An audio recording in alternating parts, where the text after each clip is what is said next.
Flosstube. My name is Becca, and I'm SamBrie Stitches here on Flosstube and Instagram. And this is another special edition of Interview with a Flosstuber. I am so excited. I'm so excited to be here with Noah. Noah Stitches. I am a huge fan of his channel. Not only is he a very talented crafter, not just a stitcher, but a crafter, which I'm sure we'll get into, in the interview. But he's a man of many talents. He is very honest and straightforward in his videos too, which is something that, I like to see, and hopefully many of you like to see as well. And of course, Erickson, his adorable kitty, as we were talking about it before we started recording, is just as well known as Noah is. If not more, well. Yeah, he's adorable. So if you're not familiar with Noah's channel, I will put the links down below as well. But how are you doing today? I'm good. Good. Excited? Yeah. I was going to say, after that long phone call, with stuff that I didn't want to deal with, this is something to look forward to. And I'm excited to talk stitchy and all the other crafts and all that good stuff. So awesome. I'm excited too. We're going to get to know you a little bit more. So let's jump into the first question, and it's, why did you start a Flosstube, and were there any particular motivations? So I've been thinking about this one, right? So it's, you've watched my channel, I'm long-winded, so I'm sorry. I'm just going to apologize in advance here. But so the reason I created a Flosstube is because I actually had created a stitching Instagram. Okay. So it was January of last year, 2020. And I thought, I take a lot of photos of my stitching and I just send them to my mom and like 2 friends. I should just have an Instagram for it so I can also track, because after a few thousand photos, it gets to be a little overwhelming. Yep. So I was like, if anyone follows, whatever, like it's really just to document myself. And then a lot of people were like, hey, you're a guy stitcher and you have good stitching, you should, Flosstube. And I was like, yeah, I've been a consumer of Flosstube for years. Like, I don't have the time to do that. All the excuses. Yep, all the excuses, yep. And then August rolls around, right? Of course, all that stuff happened at the beginning of the year. And, I'm so thankful that I had my stitching account on Instagram, because I had so many friends through that. And that, really, really helped me through March and April when it didn't seem so good, Tough. Yep. So, I pondered over the summer and I was like, I'm going into my senior year of college. I'll be teaching most of the year. I won't have time to do a Flosstube. And then I had time to do a Flosstube. Because I thought, what's an hour a week, right? And then it just slowly became, I want more of that community, because I really kept going back to that. I was like, everything crazy that happened, I had so many people to lean on, and we share a craft that they know what I'm talking about.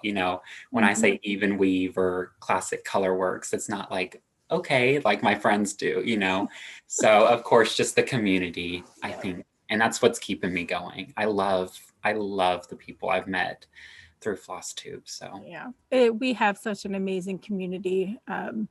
It's so nice to be able to share it with others. It really is. So I think that's the main motivation of a lot of us that have started Flosstube, is just to branch out our circle. And now with technology, we get to talk and not just watch each other in the videos, which is kind of cool. So yeah, and that's also another thing, right? Is your platform that you have here doing this. You could have told me I was doing this a year ago, right? And especially, it's just such an honor to be a part of this that you have, because like you said, it's just really cool. I'm just so excited. Thank you. It's a lot of fun.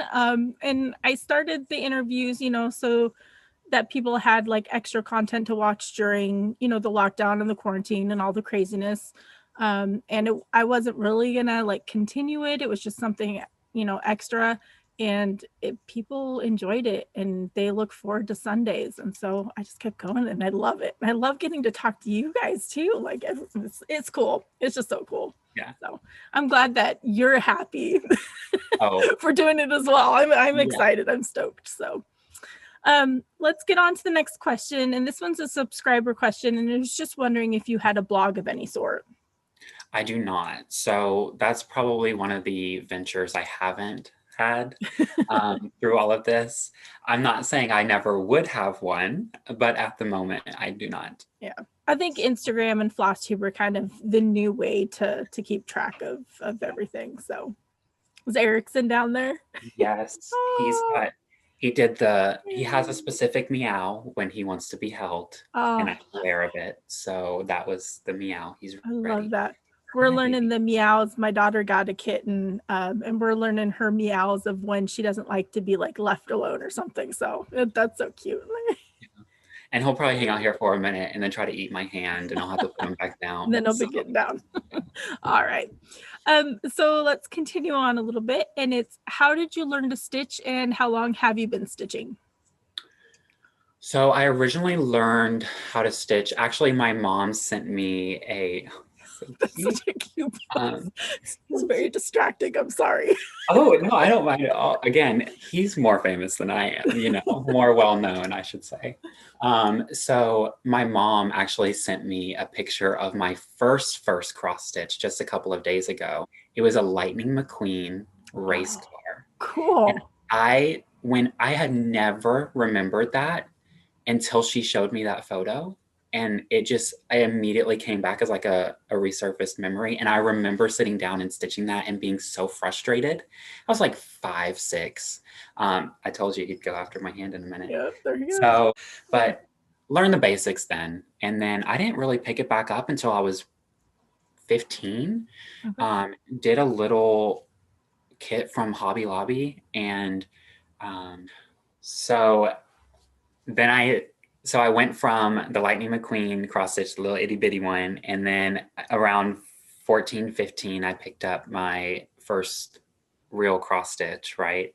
I was an angsty teenager. I needed something to get around with, right? Yeah.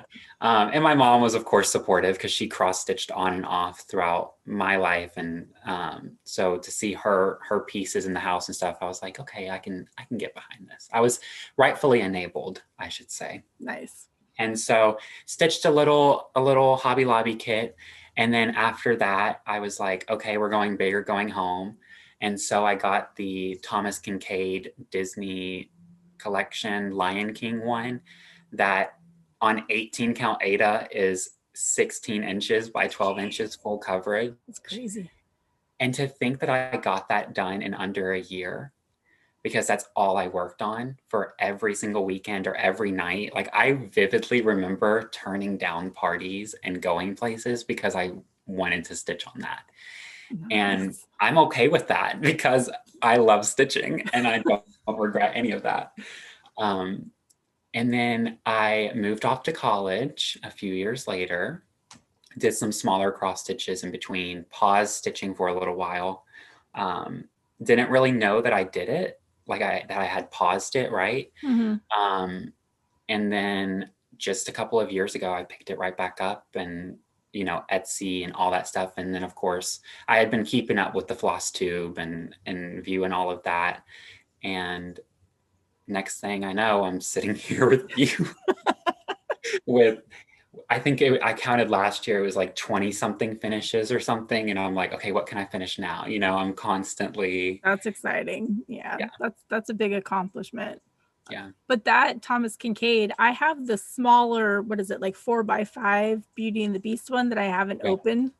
I wish that I would have bought more of those from, I think it was Hobby Lobby that had them. I have a friend that I talk to on Instagram. She has put me in a Facebook group over there in the Netherlands that sell those, and they still go for so much. Yeah. Because they're so rare at this point. And again, like you said, I wish I would have gotten them when they were $20. I know, right?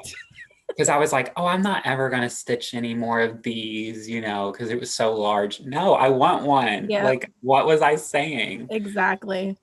I remember my daughter, my oldest daughter, she was younger and she's been obsessed with Beauty and the Beast. And I remember her just asking me just to buy it, and stitch it. And she kept begging me. And it's like, okay. And I'm so glad she did, because at least I have one. Yeah. But yeah. So do you happen to have a favorite project that you've stitched so far? Out of all of them, right? Out of, yeah, any of them that you've stitched? So it's on the wall. I'm going to grab it. It's right Okay. there. This was the one that led me, again, it was the Save the Stitches. Wow. You see my lights there. Yeah. By Elizabeth Almond, by Liz Almond. And what enticed me was that it was free Yeah. on the website, the Blackwork Journey. And there's a lot of back stitching in here. So really these are the ones that are just cross stitches, the outlines. But I was like, okay, I get to play with metallic a little bit, and I get to, it's just one color, black. And so I was like, I can do one motif a week and it'll be fine. Like it was manageable, and that's what excited me. Oh, Um, that's stunning. and then it was done. You know, there's, I think it's 140 different motifs in here. Wow. I crave another black work piece like this. I'll look at it and I'm like, oh, I need another black work piece. So I need one in my rotation for sure here soon. There's a blackwork group. I think it's Peppermint Purple or something like that. I think they do blackwork sowls. That might Count be good for you. and I I'll definitely have need to send you the links. I'm pretty sure I'm part of the group, and it's a whole black work sowl, basically. Yeah. So, yeah. Oh, and at that time I had a it wasn't an Instagram, it was a Reddit, because I was following the Reddit cross stitch forum and everything. And so when I was posting progress pics of these, because that was way before Instagram and I knew about all that, I fell into a little bit of a controversy because they thought black work was not cross stitch. And so every time I would post photos of this, the moderators would message me and be like, we're going to allow it because it's a cross stitch outline, but this is black work. And I'm like, you know what? It got to a point where it was a chuckle, you know, it was a giggle after I posted it, but yeah, that's a funny ridiculous. memory. Yeah, I That's don't know. crazy. Huh. So what do you enjoy most about stitching? Is it weird to say the sound? No, but that's unique. I've never heard that answer before.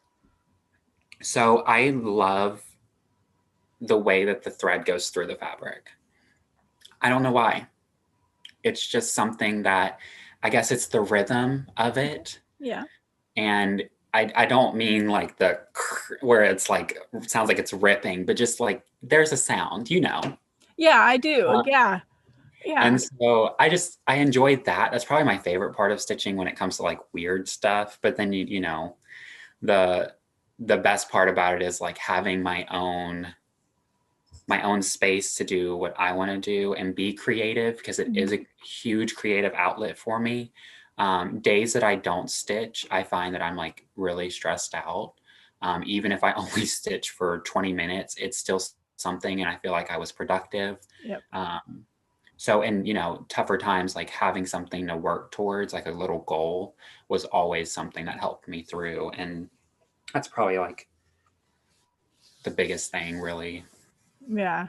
It does that for a lot of people. The sound I never really thought of. Now I'm gonna pay attention a little bit more when I'm stitching. Yeah. Because I like the focus where it just, you know, it keeps your mind centered and focused on your, you know, what you're working on. So, but that's interesting. Yeah, you kind of get tunnel vision. Yeah. For it, right? Like even Yeah. while you're watching another show, or like something in the background, listening to an audiobook, it's still something that's right here, and that you know, yeah. Yep. I love that. So we're gonna get out of stitching a little bit. And we're going to get to know you a little bit more. And this is, what's your favorite genre of book or movie? So I kind of have been struggling with this one because right now I'm on a huge sci-fi kick. Oh, Like very cool. totally like extraterrestrial, like out of this world type of stuff. But I think my like ride or die, I always go back to, is horror. So anything between like paranormal stuff to like blood and nasty stuff, like Nice. I'm here for all of it. Very cool. I love when Netflix recommends me a new a new movie because I've seen pretty much all of them. Even the bad ones, I love to sit through because I find them comedic. So I'm here for all of them, really. Interesting. Okay. Yeah. And then same thing kind of goes with books. Like I love that like dystopian, like scary sci-fi realm of books. Okay. So I don't know. Nice. Yeah. I don't do a whole lot of reading. I probably should do more, but I stitching and listening to like Flosstube or watching Netflix while stitching or something like that takes up most of my time. So Yeah. so yeah. I feel really productive when I have an audiobook going Yeah, and I'm see, that's stitching. smart. Yep. I'm reading and stitching. I love this mesh, because reading takes away from stitchy time. That is true. There's not a lot of stitchy time, so That I've is got to true. Yep. cherish every moment. I'm right there with you for that. That's true. So do you have a fictional place that you'd most like to go to? I know Abby said this in hers too. So obviously Harry Potter, Hogwarts, everyone wants to go there. Yep. And I don't really know if I have a true fictional, like different world type of scenario, but I would love to go into like the past. Does that make sense? That would be cool. Like in the past, as in like big events, or just the past in your life, or No, I have this weird fantasy that comes into my head every now and then, and I'm like, what if it was like 1600 and I had a little farm and I had a little oh, cabin. It cool. was Okay. like, I don't know, I think about that stuff all the time because I like that the connection to nature, and I think that's what I do gravitate towards in those type of shows and fictional worlds. But also I kind of want to step back in time so I can be like that one of those people that are like, hey, these things are wrong and we need to fix them now, right? Right. Okay. I don't know. Is that too No, I think that's actually really social neat. justice warrior? I don't know. Like, No, it's unique. It's a unique answer that it kind of leaves people thinking, really. Like they can start thinking about what it would be like to, go into the past and what it would be like. I think I'd like to go, like, I don't know, back in different eras of time, I guess would be really, really neat, and see what they're all like. So yeah, that'd be kind of cool. that would be fun.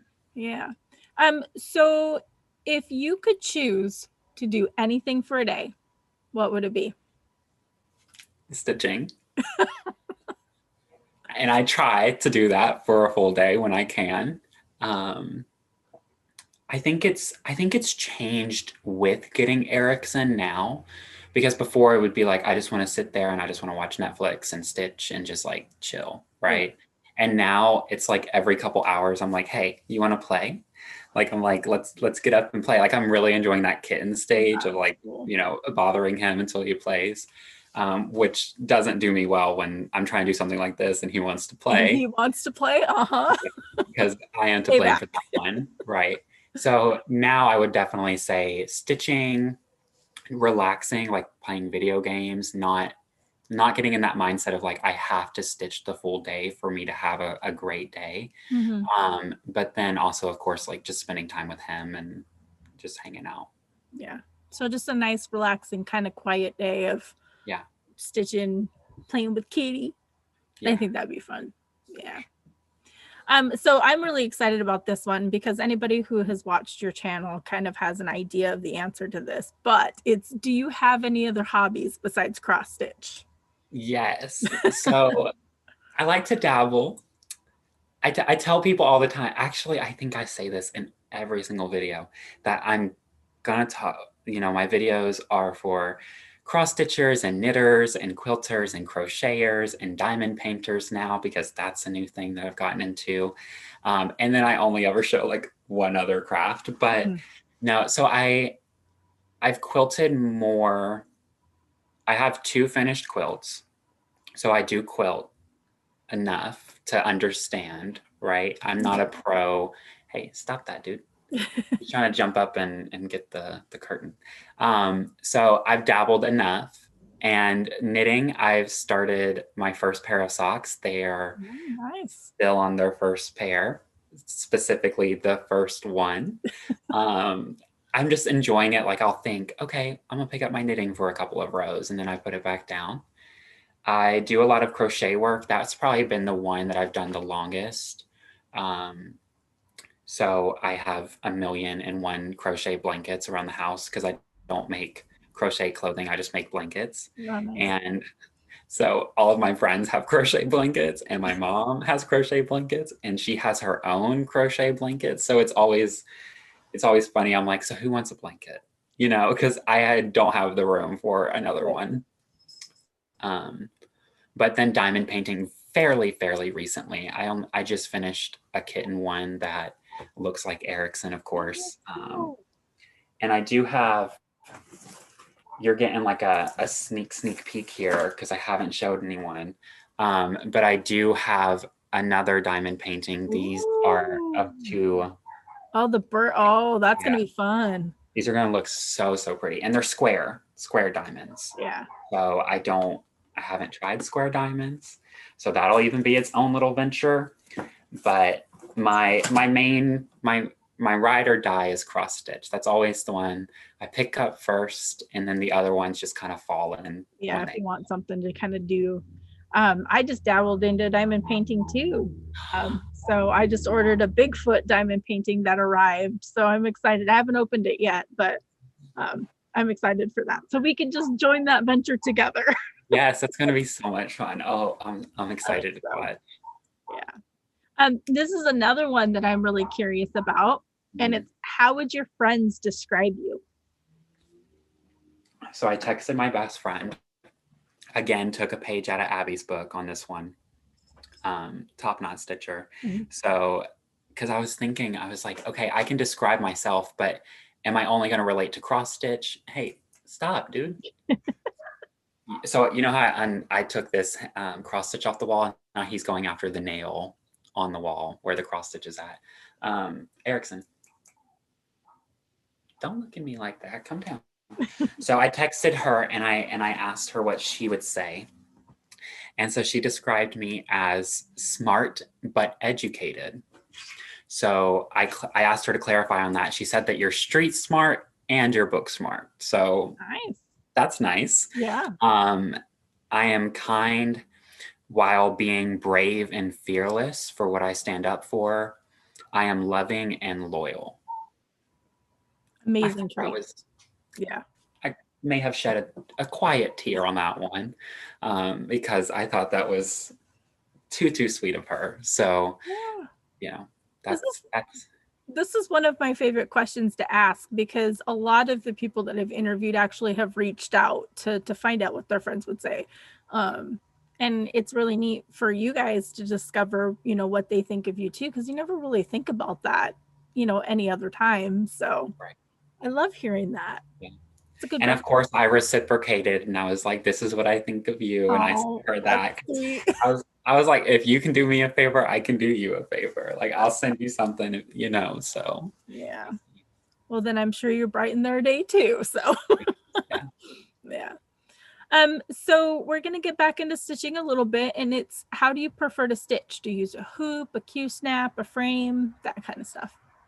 So I currently use a Q-snap. I'm pretty much a Q-snap like person now. I first started with embroidery hoops. So those cheap ones that you got from the craft store that were like, you know, 50 cents, and they were the wooden ones. And even back then I was like, what about my stitches? Like when I push them in, and I now know that there's like a million better ones, and I hopefully will venture down that path soon. But I definitely use a Q-snap. I love I put felt in between the clamp and the pipe, so it doesn't mess with my stitching. So it gives me peace of mind on those larger pieces that I do have to roll up. And I love the tautness of the fabric that it gives. Yep. Because I've tried my hand at scroll frames, and I found that they were just, personally, I couldn't get the stitch that I wanted on them because of the way that it was just at. I don't know how. Yeah, no, I get it because I've tried scroll frames too, and it doesn't hold it as tight as the Q snaps do. Yeah, There's kind of a little loose fabric, if that makes yeah. sense. And I found, and I did probably, I think it was like a quarter of the Lion King on a scroll frame. And that's when I found that in the corner it can be taut, and in the corner, another corner, it's like loose and wavy. And I was like, I don't want to, especially with that piece, I didn't know how long it was going to take. So I didn't want to, like, I don't know the word. Have uneven or Yeah, yeah, like adjust my fabric over time because it was going to be a long time piece. yep, So that's when I found out about Q snaps and completely went down that road and haven't turned back since. And yeah. I have my Lowry stand, which is a recent plus to my stitchy life, and that comes up over my couch and it holds my Q snap, and now I can two-hand stitch Yep. and feel I all love a fancy stand. like. Yep. Yeah. At first I was like, how do people two-hand stitch? I am so slow at this. Yeah.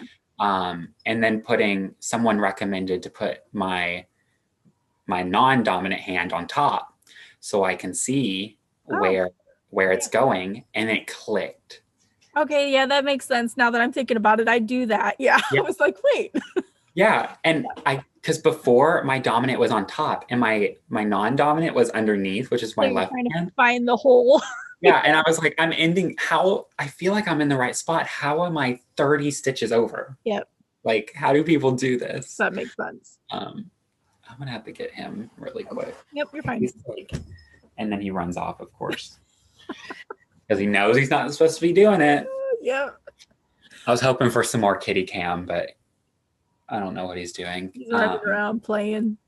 Yeah, and then of course, like I have my little side table with all of my goodies and my floss box, and it's just every time I get something new, like needle minders. Mm, I cannot imagine my life without them now. But I right. stitched for so long without them, Yeah, I and know. now I have too many. So I'm actually trying to redo my craft area with and needle miters. I need to get like a big metal piece, I think is what I want to do, so I can just stick them on there because the smaller one I have is not cut right now. yeah, Yeah, it's an addiction. It's an you're like, you need one for every project, and they have to be, Yep. Yep, I'm right there. What is he? So do you have like a preferred fabric that you typically are drawn to, or do you kind of use anything? I didn't realize it until I would watch my videos back, but 32 count even weave.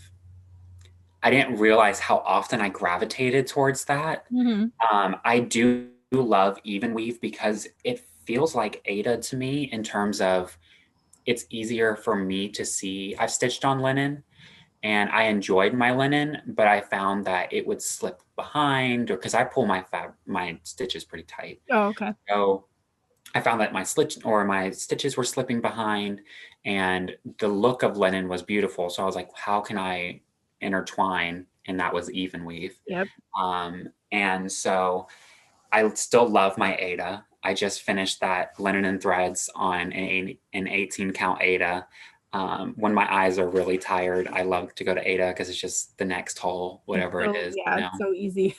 But my typical count is between 16 count and 18 count. Yeah, so. I like my 18 count Ada.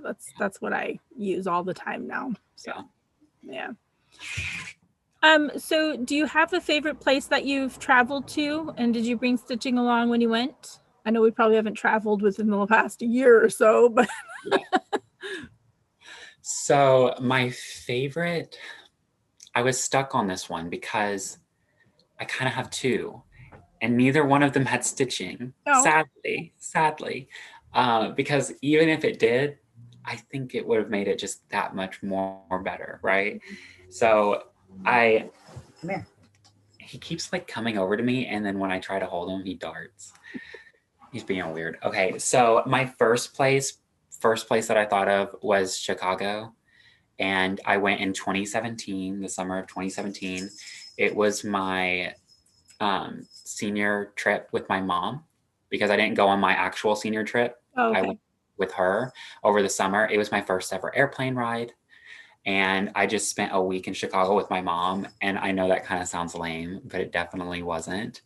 And that trip as a whole just holds so many special memories I have with her.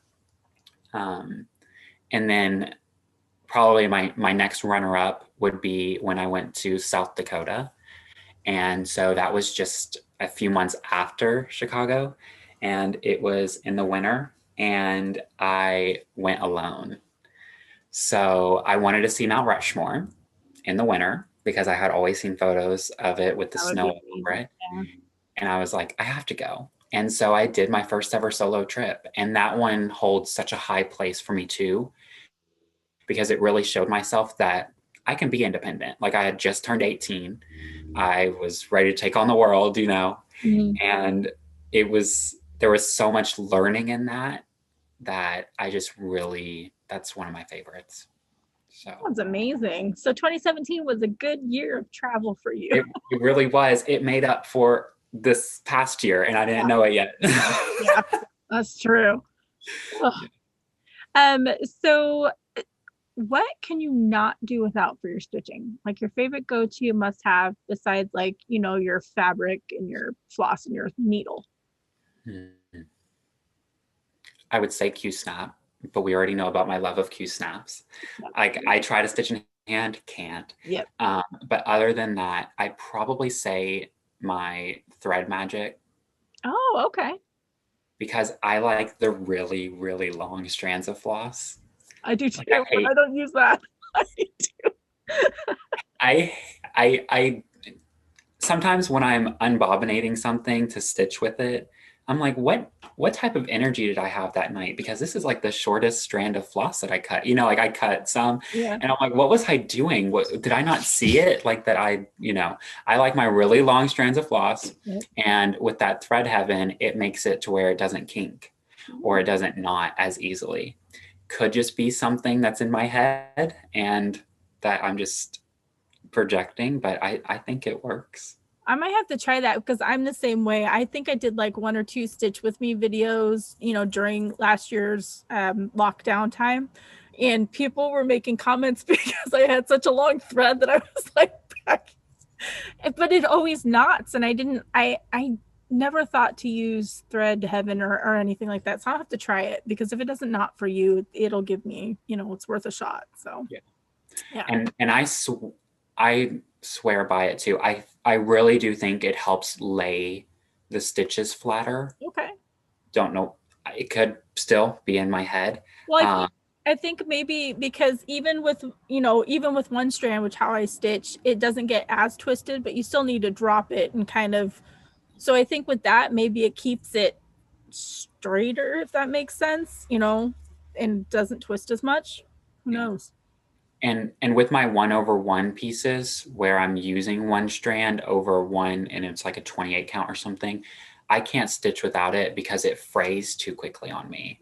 Like the floss will, because it's being, again, I like the really, really long strands. So I don't move my needle enough, I guess, and it'll fray right there where my needle's at. So I'd swear by the thread magic. And I think you sold me. I think I might have to try it for sure. And it's really cheap. Yeah. That's good. I've forever. I don't know if I have one. I'll have to go through my stitching stuff and see. But yeah, I want to try it because the knotting drives me insane. Although a lot of the times, you can kind of get it out, stick the needle in there and kind of pull the thread and it pops out. But I don't know. Sometimes you just have to sit there and keep going with the knot and you hear this pop every time you pull it through the fabric because I refuse to cut the floss. I thought that would be my secret forever. It's not, because I do the same thing. Good.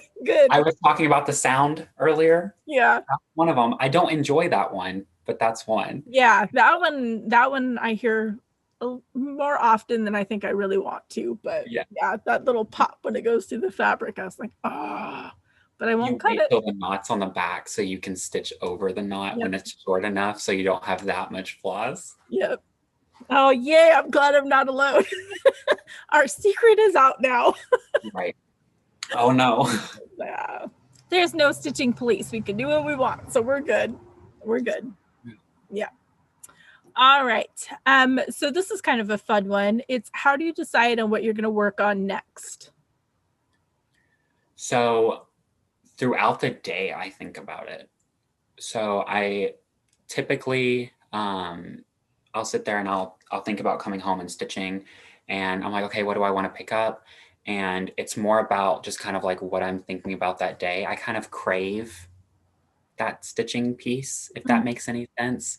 Um, and then also ones that I notice hasn't like I haven't touched in a while. I'm like, they need some love. Let me go ahead and pull them back out. And then I become obsessed with them again. And next thing I know, it's either finished or I've gotten a lot of progress on it. And then it goes back away for another couple of months. Yeah. And then it'll come back out. You know, it's a definite cycle there. I need something like one of the wheels, like all the cool Yeah. people have those, right? And I was going to make a whip go board for this year, but I just never got around to it. Yeah. But that's also I've seen a really effective way so far that I've seen to Yeah, the whip though is amazing. I don't typically do any of those, but the wheel drives me crazy because I don't like to be told what to do. So every time I would spin it, because I tried it during Mania, it's like I don't want to stitch on that. Next. So that would be me. yeah, so that defeated the purpose. But I think the whip go, I think would have been really neat to try. I've heard a lot of success with people with how it keeps you on track, and you set your own goals. So Yeah, and they're manageable, right? Like yeah, you can set extreme goals, right? With these, yeah, I want the entire page finished in 2 nights. Obviously, no. yeah, Like that's not gonna happen. 200 stitches, now, not that's something I can work towards, you yeah. know. Oh, So yeah, I think that's a really neat idea. That was Jessie Marie. She came up with that amazing idea. yeah, So, for sure. um, well, we are on to the last question. It's my most favorite. I say it in every interview. And I say this actually in the last few interviews because we're like a month into 2021. It can include 2020 as well. It's whatever. But it's what's the best thing that has happened to you so far this year?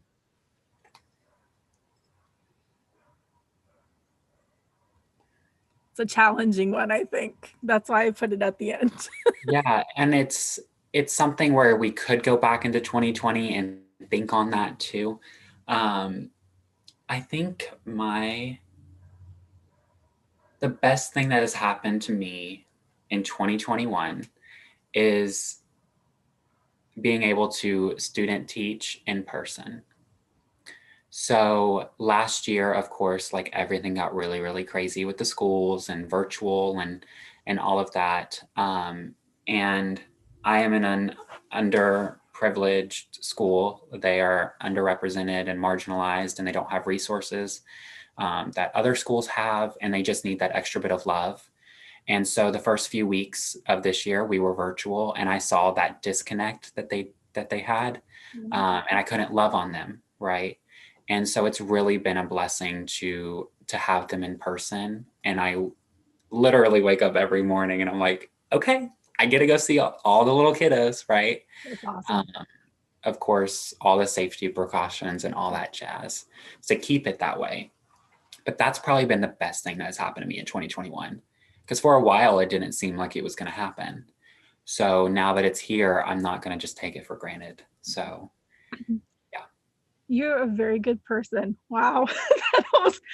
I mean, that's, I don't have any words for that. It just to have somebody who cares as much as you do about the kids and being able to be with them, that has to mean a lot and make a huge difference in their lives. So, Yeah. um, that's amazing. Yeah, that's absolutely And amazing. they and they and they break my heart every day because they missed their friends when they were virtual, Yeah, and it's just there are so many advantages and there are so many disadvantages, right? um but thankful that we're able to do this for the time being, and hopefully you know it'll get it'll better. look better. Yeah, Yeah. yeah. I hope so too. I hope that everywhere kids will be able to get back into school because here they're slowly starting to go back into school, and we get email updates saying how happy the kids are, and now they're going to do the next group of kids. So that's just amazing that you care so much and that you're there for them. So it's an amazing way to end the interview, Thank to you. show how loving and caring you are. Thank you. As far as that goes. But thank you so much for taking time out of your day. I know you worked all day and then you had that crazy phone call and now this. Thank you for being patient with me on that, because It was worth I, it for sure. I was late, everyone. Okay, let the record show. No, Becca waited for me. Okay, like not too late, so we're good. We're good. But no, but but no, I appreciate it. It was a lot of fun getting to know you a little bit more, and I think everybody will just love the interview. So yeah, I'm yeah, excited. so we'll say bye to everybody on Flosstube. Bye, everyone.